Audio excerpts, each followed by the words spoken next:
As a military model builder, history has always inspired my work through books and videos now.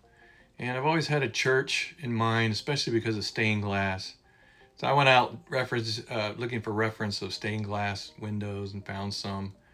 And I was going to just try to do a church facade here and incorporate that stained glass window, which was the inspiration of this whole build, which is probably just a small part of it now. So I started out with my display base with the acrylic top to it for protection. And here I am just building the back part that you won't see. It'll just be black as part of the base, and the front part will be the church. The plastic I use is just regular styrene. And I started looking for references of churches, and I found the one that you saw the history in the beginning of the video used as a place for a medic center in World War II for the Americans. I started laying out the church and then putting it on the styrene, cutting it. It's not an exact replica of this church, and what I did is just a rough facsimile of it, and I just wanted something that gave the effect of a church in France in 1944. And my son and I visited Europe and backpacked this area in 2007. So I was real inspired by all the architecture in France, and especially when we visited Normandy. So you can see I've got most of the pieces ready, the facade. I started researching doors, and I did all the door out of styrene, and then made the handles. And I really like the way the crucifix looks like it's on the door there, so that was cool. And I cut out the place for the stained glass, and then I made a wooden base that I was going to paint black later to actually give it a little bit better look. And what I did was just screw the base down to the wooden bottom portion base, and that way I didn't have to worry about the glue coming apart. I'm always worried if I take these to transport, sell them, it's going to come apart. So then I get my Magic Sculpt out as usual and start sculpting in the walls of the church. And I do this a little bit at a time because the Magic Sculpt dries in about an hour, sets up maybe a little bit sooner than that, but not much. And you've probably seen this in my other videos. If you haven't, you should check them out, the ones that have these walls. But I just put the Magic Sculpt on, texture it, and then sculpt in the bricks. And like I said, I use it just in a small area, so that way when it dries, I'm not having to worry about it being nicked or messed up when I go to work on another section. And I just made me a little wire piece here to go on the drill bit to carve out the stones. These stones used to be pretty square when I did them, and now I've got another technique. After I go ahead and sculpt them in with the tool I made, and then I once again hit it with a toothbrush for texture. Then I get another small, this is a back end of a piece of metal, and I go in and I just get all the corners of the stones, and I try to just break up that little sharp edge of the corner to give it that rounder look. And that's really improved my stonework on these. Before it was real straight, and it just didn't have this feel, and I really, really, really like the way this technique has changed the way the stones look. It takes a little time, but it goes pretty quick. And you can see I've added the Magic Sculpt as the other one dried. I'm texturing it, and then once again I'll go in and do the carving in with the little tool I made. And I use, obviously, the stones from reference photos from, the churches or the buildings in France when I do this. And it's really helped a lot. And I've done a lot of these now where I feel like I'm really, really getting good at it. And I have a much more confidence at doing it this way. But I still want to do a scene where I do some bricks, red bricks, again with the foam. Some other plastic was used to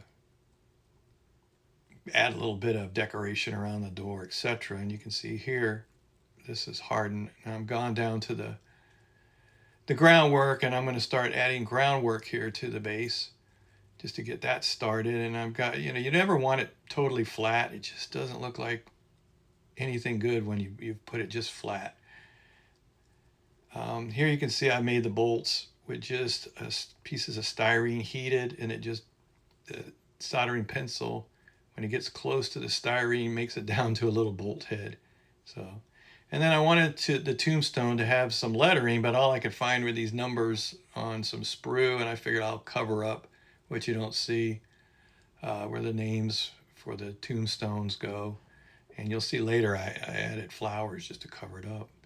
And you can see where I'm messing around with the kind of a grassy walkway that's kind of overgrown.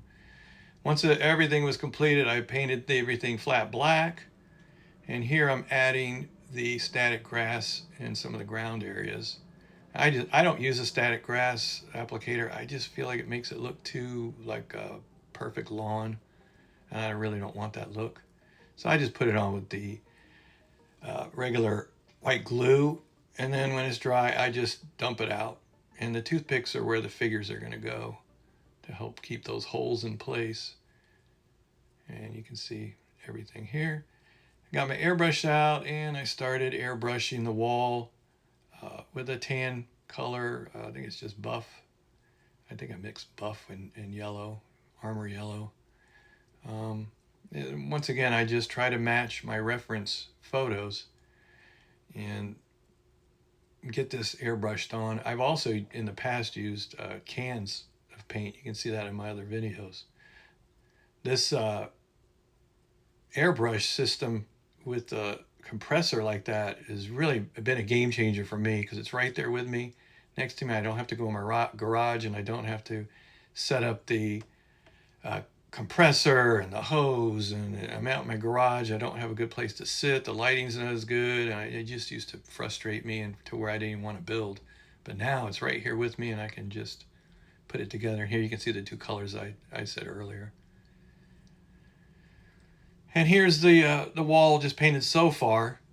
And now I'm going to go in and paint the static grass with some darker green.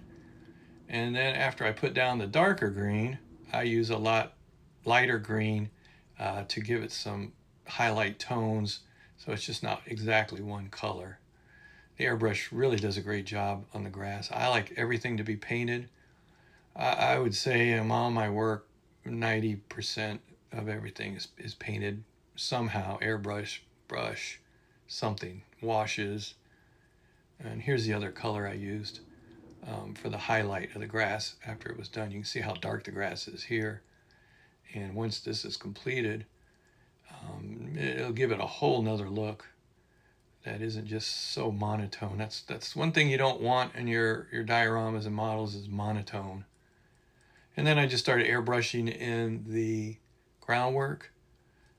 As I said, I wanted these to look like old stones or just worn down areas that they walk up to that door, which this isn't the front of the church.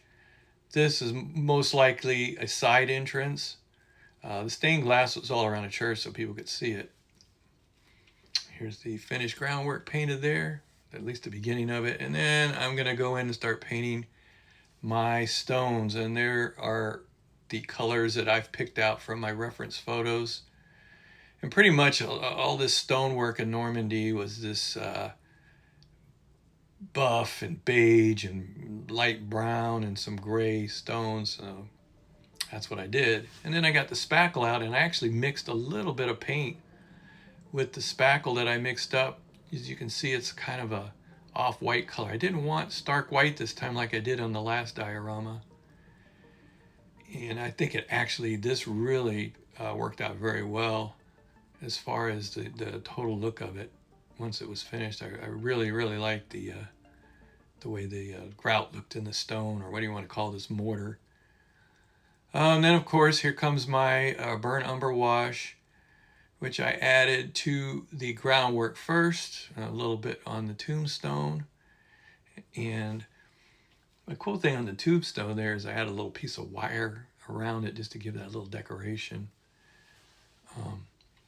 But the wash was then added to the building, and I wanted to make sure that I didn't put a lot, because I wanted a lot of that white mortar grout, what do you want to call it? I guess it's really mortar, to show up. I didn't want it to get real dark.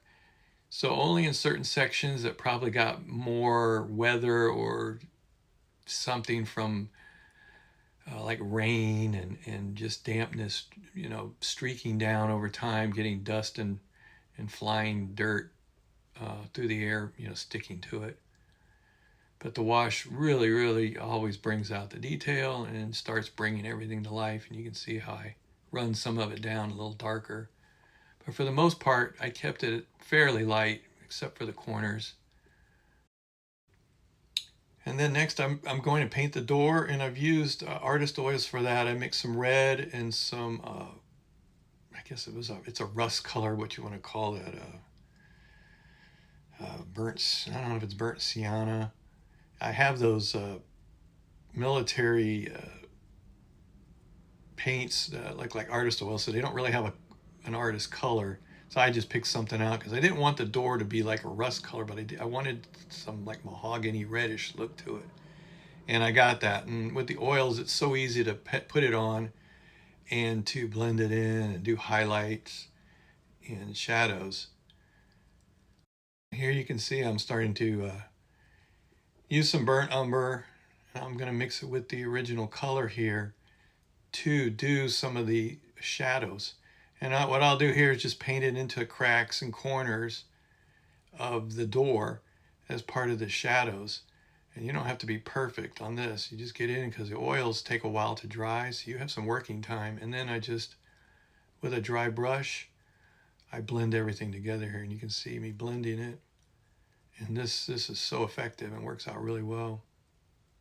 And of course, after I do this, then I'll be getting my paints, which I have already laid out, and I will start doing the highlighting, just mixing a little bit of white with the original color.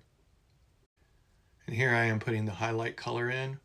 And of course, what you want to do is anywhere you put your shadow, your opposite places, you're going to put your highlight. And that's down the center of the boards of the door, etc. Any place that stands out, I put that in. And then of course, once that's done, then I will do the blending as well, just as I did before with the shadow blending. And here I am with a clean brush doing the blending of the highlights. It made the door just pop and look really good. I was really pleased with it. It's exactly what I wanted. Pastels, ground up pastels, were then rubbed into the bottom section of the door, which obviously always is going to get a lot of weather, especially on this section where it's more outdoors, on, like I said, the side of the church. And when the oils are still wet, these pastels go into them really cool. They blend right in and change the color without changing the total tone. So it just kind of stains it, and it works out very, very well. It's a great technique, even on your armor models to do. I use it all the time this way if I use any artist oils on them, especially for mud, etc. like that. And here you can see I did add the flowers so I could cover up probably where the names were on the stone, but you could still see the numbers. And then of course the mossy green moisture effect around the bottom of the building just brings out the detail and the life. Figure time. Well, I used the mini art set here.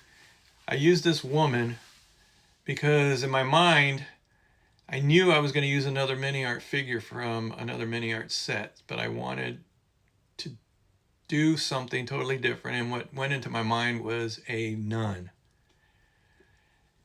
So I thought, I think I can pull this off because her outfit is not very detailed. It's mostly like a cloak dress kind of thing where I don't have to do a lot of details. So I got the figure of the girl, and I just started scraping off her detail, as you can see here. And once everything was pretty much scraped off, I was ready to go. And of course I was going to use Magic Sculpt for this. But before I did that, I made a little Bible out of some real thin sheet styrene wrapped around a little bit thicker piece of styrene. It was so simple, it was ridiculous. But it was very effective, as you can see. And once painted up, it was perfect. So of course I got the Magic Sculpt out, put some baby powder on it, and flattened it, and just started wrapping it around the figure. I was in the zone, so I'm sorry I didn't video it as well. But I was constantly looking at references that I had pulled for the her habit and her dress, gown, whatever you want to call it. I guess it's a habit. There's the top. So I was going to town, and I just felt like, wow, this is going good. This is going good. And I just kept working. And I just left the camera rolling like it is here. And I just didn't want to stop. And this is it. Pretty much complete. I had a few more little things to do. The crucifix was made just from photo etch piece sprue, and the mini art set that had this priest was the other thing that I had thought of when I thought of the stained glass. And it comes with a resin head, which is really nice, and I love the expression this guy's got. And of course I got references off the internet for the outfit he's wearing. And here is the nun pretty much completed, and she is ready to paint. You can see the numbers I put from the sprue. And here's the two figures together. And I added a American from Alpine. He is part of the scene, obviously, and really what's going to make this whole thing come together and work. I use Mr. Surfacer just to prime them. As you can see in all my videos, I do all kinds of techniques for painting figures. It's kind of like whatever I feel like this project. So this one I just did the gray primer, and I went over it with white acrylic paint as kind of the Zenadel highlight, I guess, because I didn't want a real dark shadow on these. I wanted to see what would happen if I used the actual colors to bring in more of the shadows again. And I was going to do this obviously with washes, and you'll see this in a moment. But I'm spray painting each figure now with white. And like I said, this airbrush, just amazing to be able to do it this way. This is a game changer for me. I know some of you it might not be, but for me it was a game changer because I always had to go in my garage, as I said earlier. And here's the Alpine figure, excellent Alpine figure. The faces are painted in oils. And as you can see, I put the oils on this black base that I put an acrylic finish on so I could actually do it. And I like the black background when I paint. I hold the figure in front of this black background, and the details come out visually better than when I hold it over the white background. And so now I'm using the black backgrounds. You might start seeing all the time something black behind the figure as I paint it. I don't know if the white was just too intense and the brightness was killing the detail for me. And you can see the nun, she's painted in oils. And I wanted to make sure the nun and the priest's face were very light, and the soldier had a darker, worn face. And here you see the acrylics going on as washes. I use Viejo acrylics, and I think any acrylics probably work really well. I don't know if any is really that much better than others, but I pulled some references for the U.S. soldier here, and I was going to town painting him using washes, starting out with the lighter wash and then darker wash that would fill in the shadows, etc. Later on, I would just use a wash of black mixed with turpenoid just around the straps and seams, things like that, to bring out the detail. And the strap was just made from foil. It was time to start adding the figures to the scene, my favorite part, because you know you're down to the final stretch. The bucket in the background is from mini art.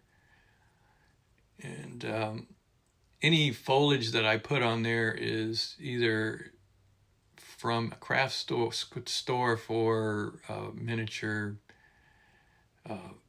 architectural buildings or photo etch that I had. I wanted to do some really cool stuff again with nameplates and for the stained glass windows. So I mixed up some epoxy, printed these on cardstock, and lifted them up, put some tape behind them, and leveled everything out and just started putting the epoxy on. And man, it did a great job. It's probably too good. I ended up putting a little bit of pastels around the corners of that, so it just didn't look so perfect. But I was really pleased with that, and it's just glued into place. And I was very, very pleased with the.